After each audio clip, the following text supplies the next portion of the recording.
I found comfort in renting the upstairs apartment from my parents. The arrangement worked well for 3 years. Fair rent, privacy, and occasional family dinners downstairs. Everything changed when my younger brother Jake lost his job and moved back home. I noticed the subtle shifts in my parents' behavior, but nothing prepared me for that Friday evening when they called me down for a talk. Suddenly, my rent was increasing by 40%. For Jake, truer colors had never been shown so clearly. Before I tell you how I left my parents' house and made them regret their decision, let me know where you are watching from and hit subscribe if you have ever faced family favoritism. Growing up as the eldest son in our family, I always knew I would need to be the responsible one. At 32 years old, I had established myself as a reliable IT specialist at a mid-sized tech company. My salary was decent, but the housing market in our area had skyrocketed over the past decade. 3 years ago, when I was looking for a new place after my previous landlord sold the building, my father, Frank, suggested I consider renting the renovated upstairs portion of their house. The space had originally been an attic that my parents converted into a separate apartment when they purchased the home 15 years ago. It had its own entrance, a compact but functional kitchen, a bathroom, living area, and bedroom. The monthly rent they proposed was 20% below market value, which seemed like a win-win situation. They would have a reliable tenant, and I could save money toward eventually purchasing my own home. My mother, Martha, was particularly enthusiastic about the arrangement. She talked about how nice it would be to have family dinners occasionally without either of us having to drive across town. I was hesitant at first, worried about boundaries and privacy, but my parents assured me they would respect my independence. The arrangement worked surprisingly well for the first couple of years. I paid my rent on time, handled my own repairs when possible, and even helped them with various home maintenance tasks. Being in IT, I naturally became their on-call tech support, setting up their new devices, troubleshooting computer issues, and teaching them how to use various applications. I did not mind these responsibilities since they were charging me less than other landlords would. My parents and I settled into a comfortable routine. Sunday dinners became our tradition, and occasionally we would watch a movie together on their larger living room television. I maintained my social life separately, dating occasionally, though nothing serious had developed yet. My focus remained on advancing my career and saving for my future. My younger brother Jake, on the other hand, had always been the apple of our parents' eyes. 4 years younger than me at 28, Jake possessed the charisma and social ease that I sometimes lacked. While I was the studious, responsible child who followed rules and met expectations, Jake charmed his way through life, getting second chances and special accommodations that were never offered to me. In high school, when I had to maintain a part-time job and straight, as to earn a partial scholarship, Jake was allowed to focus solely on sports, despite his mediocre grades. When I paid my way through state college, working nights and weekends, Jake received a car and full tuition at a private university, only to switch majors 3 times before graduating with a general business degree 5.5 years later. Despite the obvious favoritism, I never resented Jake personally. He was my brother, and we shared good moments growing up. He could be genuinely funny and thoughtful when he wanted to be. The problem was never really Jake himself, but rather how our parents treated us differently. I had accepted this dynamic years ago and built my independence accordingly. Jake had been working at a marketing firm for the past few years and living with his girlfriend Tanya in an apartment about 30 minutes away from our parents' house.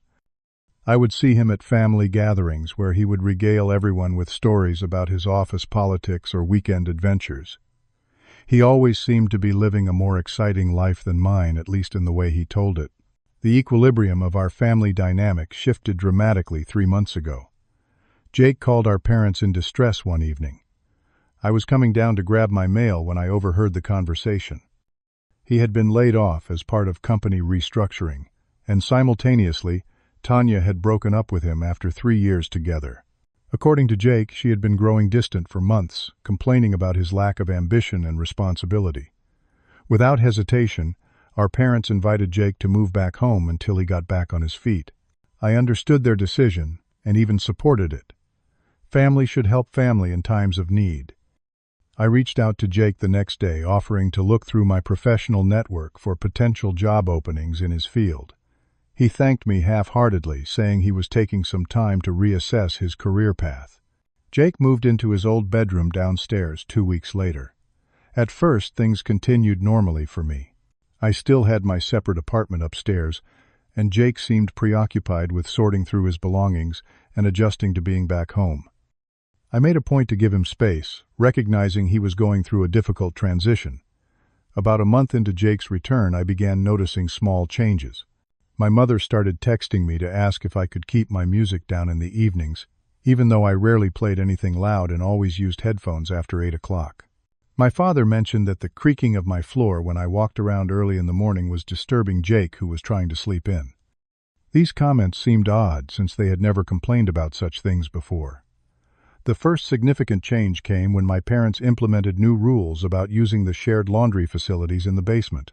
Previously, I had been free to do laundry whenever it was convenient. Now they created a schedule limiting me to specific days and times.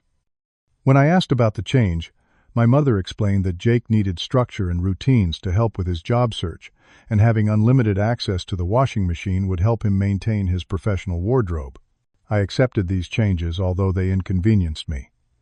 I reminded myself that Jake was going through a rough patch and needed support. However, I could not ignore how my parents seemed to be cooking elaborate meals for Jake almost every night, while our Sunday family dinners had become less frequent, often canceled at the last minute because Jake had made other plans or was not feeling social. One Tuesday evening, I received a text from my father asking me to come downstairs for an important discussion. When I entered their kitchen, I found both my parents sitting at the table with serious expressions. Jake was nowhere to be seen, which immediately struck me as unusual for a family meeting. My father cleared his throat and launched into what sounded like a rehearsed speech. Due to rising utility costs and the general increase in the cost of living, they had decided it was necessary to raise my rent. The figure he named represented a 40% increase over what I had been paying. I was shocked into silence for several moments. When I finally found my voice, I asked if this increase would apply to Jake as well. My mother quickly explained that Jake was in a different situation since he was unemployed and going through emotional distress. He was contributing by helping around the house instead. The unspoken reality was clear. Jake was living rent-free while they were substantially increasing my housing costs. I tried to approach the situation rationally. The next evening, I came prepared with printouts of current rental market rates in our area. I showed my parents that even with the increase, I could find similarly sized apartments for the same price, or only slightly more, but with the added benefit of professional management and maintenance. I reminded them of our original agreement and asked if we could compromise on a smaller increase or perhaps implement it gradually. My father dismissed my research with a wave of his hand, saying, "This is not a negotiation, Rudy. We have made our decision. If you want to continue living here, these are the new terms."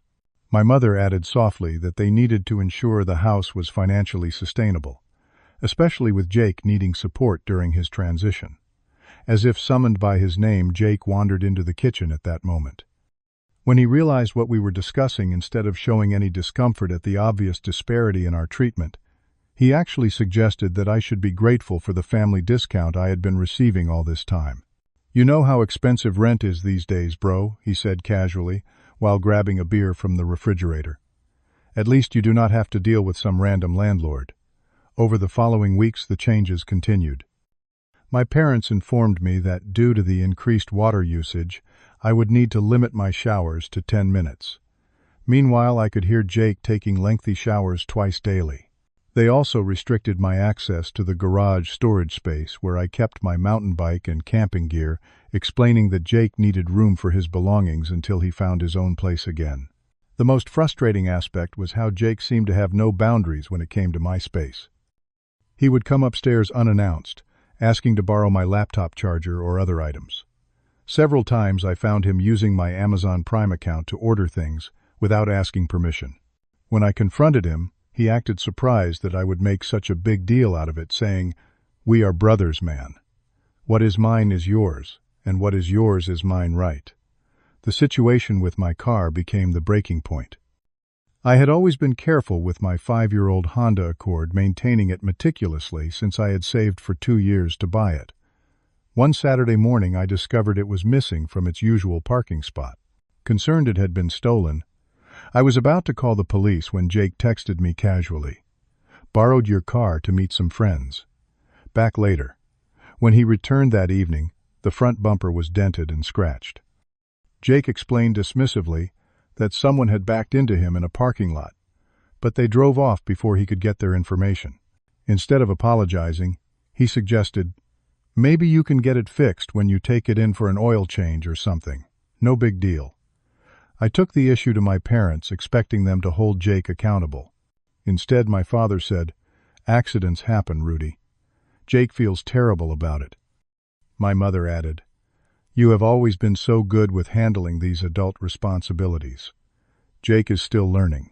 The repair cost $820, which came entirely out of my savings since my insurance deductible was $1,000.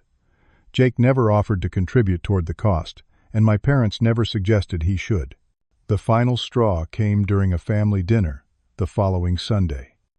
I had reluctantly agreed to join them after several canceled dinners, hoping to maintain some semblance of normalcy. As we ate my mother's pot roast, my father casually mentioned that they were considering converting part of my apartment into a home office for Jake. "We think it would be good for his job search to have a dedicated professional space," my father explained between bites.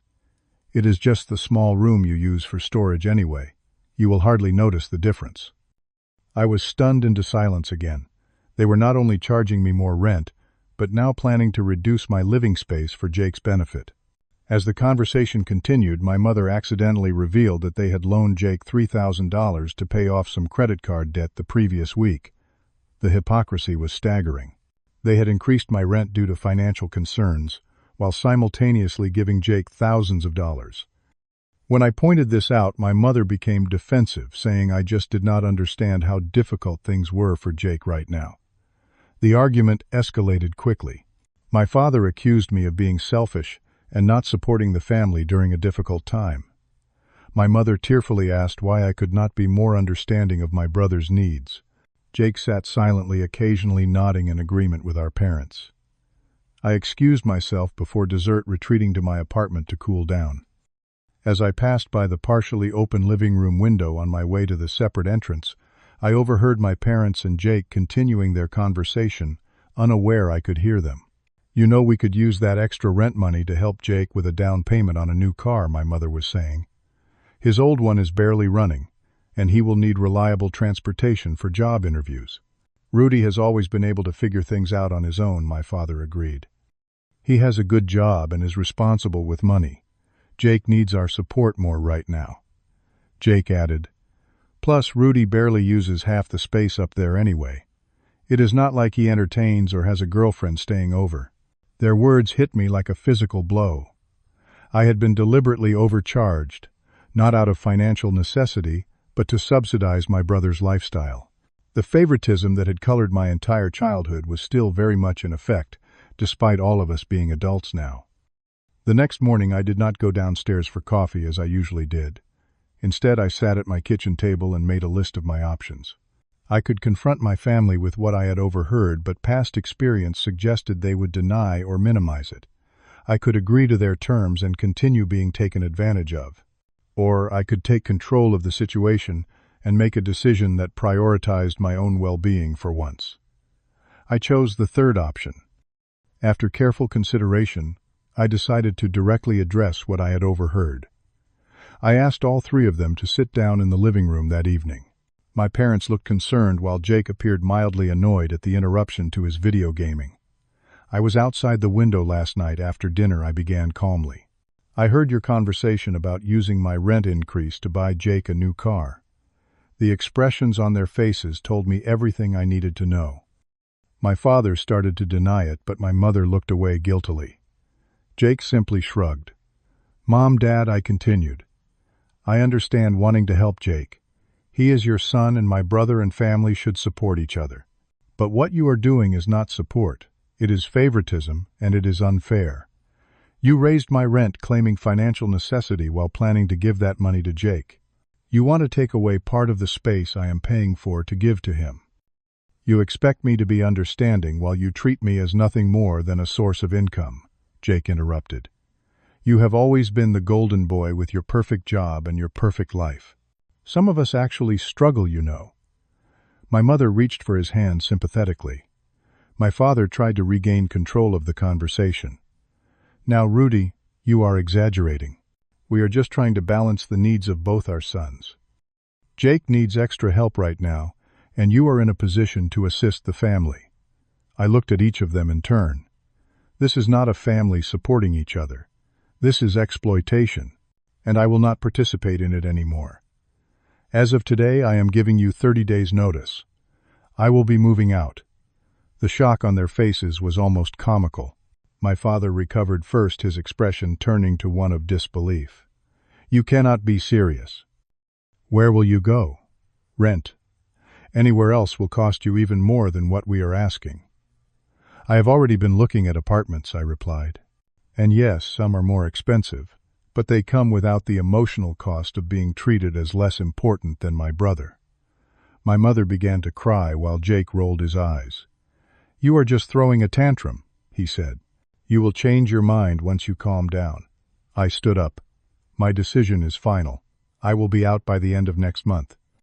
I returned to my apartment and closed the door, feeling a weight lift from my shoulders despite the uncertainty ahead. Over the next 2 weeks, I threw myself into preparation for my move. I secured a slightly more expensive but much nicer apartment closer to my workplace. I spoke with my supervisor about taking on additional responsibilities that came with a modest pay increase. I began packing my belongings, methodically sorting through years of accumulated items and deciding what was truly important to keep. My parents made several attempts to change my mind. My mother left homemade cookies outside my door with notes reminiscing about family memories. My father tried a more direct approach, suggesting we renegotiate the rent to a more reasonable increase. Even Jake made a half-hearted effort, suggesting we could share the home office space he wanted. I remained resolute. This was not just about money or space. It was about respect and being valued equally as a family member, not just for what I could provide. When moving day arrived, I had hired a professional moving company rather than asking for family help as I might have done in the past. As the movers carried my furniture and boxes down the stairs, the reality of my departure finally seemed to hit my parents. My mother hovered anxiously in the doorway. You do not have to do this, Rudy. We can work something out. We are family. I hugged her gently. Yes, we are family, and that is why I expected to be treated fairly. I will call you once I am settled.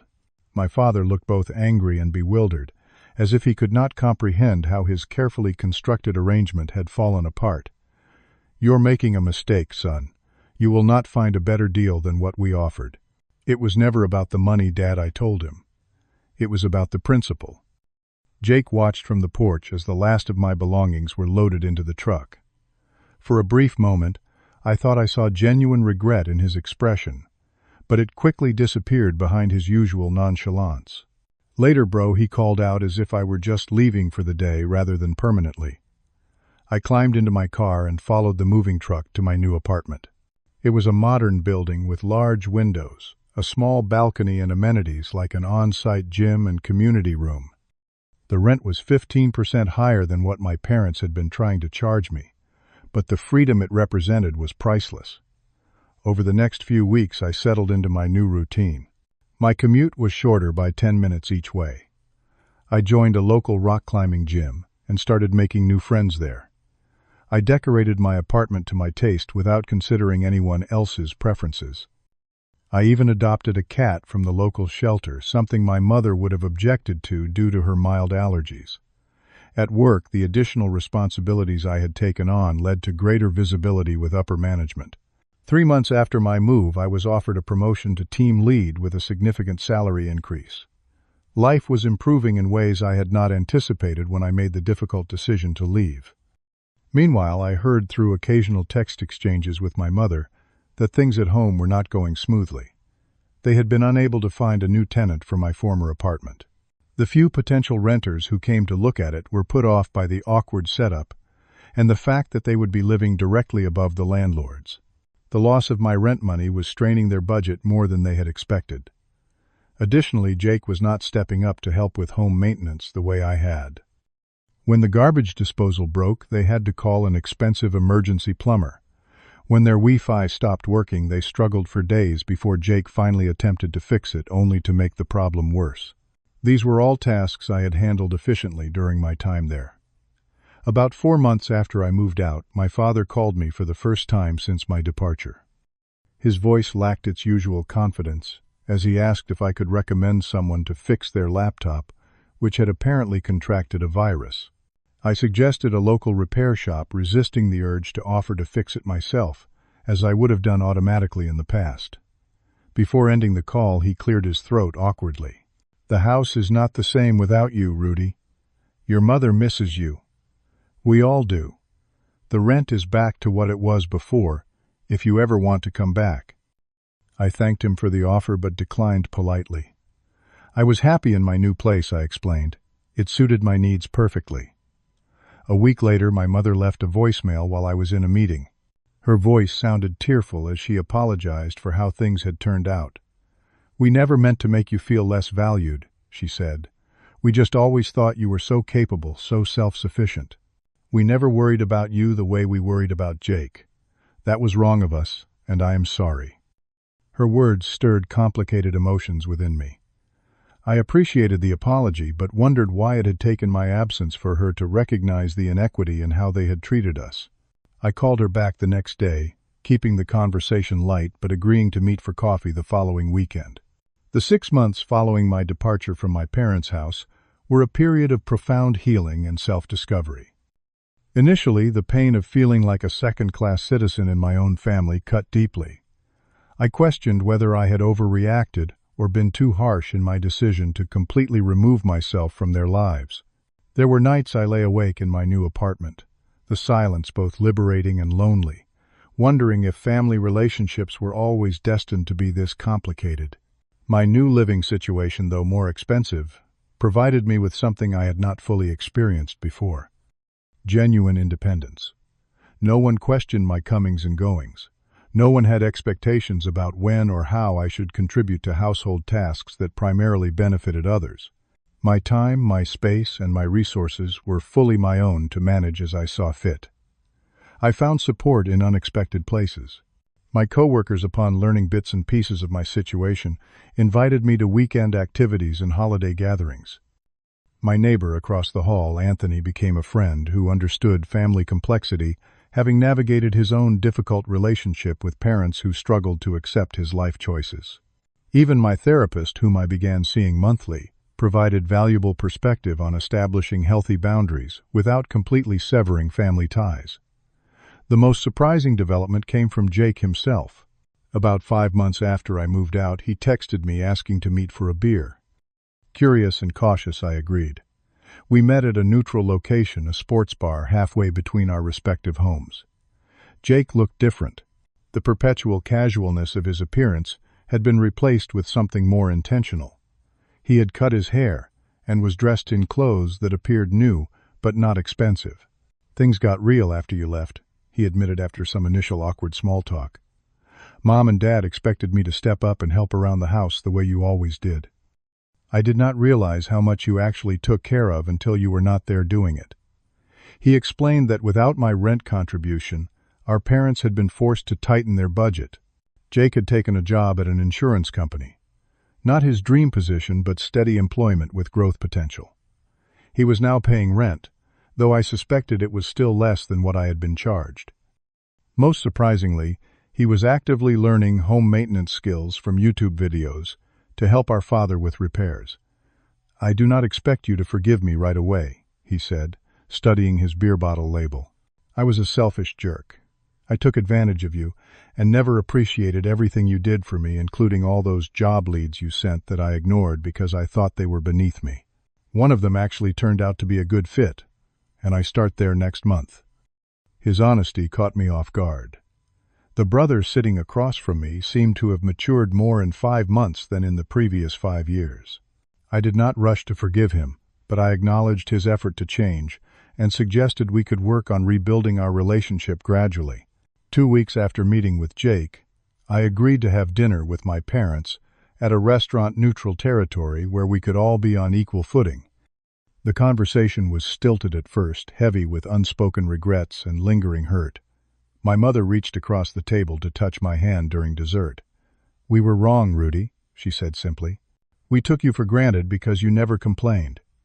We gave Jake more because he asked for more, and we mistook your self-sufficiency for not needing our support or attention." My father always, more stoic, added gruffly, "The house has not been the same without you.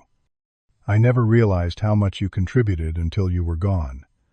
But beyond the practical help, we miss your presence. You brought a steadiness to our family that we did not appreciate until it was gone." Their apology felt genuine, if somewhat motivated by the practical difficulties my absence had created. I did not rush to absolve them of the years of unequal treatment, but I acknowledged their effort to understand my perspective.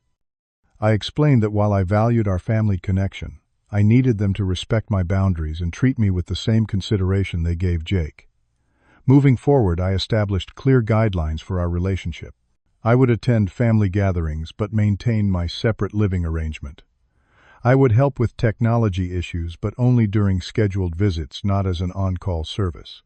I would participate in family decisions but expected my input to carry equal weight to Jake's. To my surprise, they agreed to these terms without argument. Perhaps my willingness to walk away had finally demonstrated that I would no longer accept being taken for granted. Today, 6 months after that reconciliatory dinner, our relationship continues to evolve. It is not perfect, and old patterns occasionally resurface, requiring gentle but firm reminders of our new understanding. Jake and I have developed a more authentic brotherhood based on mutual respect rather than the uneven dynamic of our childhood. The most important growth, however, has been internal. I no longer measure my worth through my family's validation. I recognize my value independently of their approval. I have learned that sometimes the most caring thing you can do for both yourself and those you love is to establish healthy boundaries, even when doing so causes temporary pain. Family relationships should be built on mutual respect and reciprocity, not on exploitation or unequal expectations. Love should never be conditional on what you can provide materially or practically to others. Sometimes, walking away is necessary to create the space for genuine change and healing. For those of you facing similar family dynamics, I hope my story offers some perspective. It is possible to love your family while still prioritizing your own well-being. It is reasonable to expect fair treatment, even from those who raised you. And sometimes, the family you build through friendships and chosen connections can provide the unconditional support your biological family struggles to offer. What have been your experiences with family favoritism? Have you ever had to make a difficult decision to prioritize your own well-being over family expectations? Share your stories in the comments below, and do not forget to like and subscribe if this resonated with you. Remember, establishing boundaries is not selfish. It is necessary for healthy relationships. Thank you for listening to my story, and I wish you strength and clarity in navigating your own family dynamics.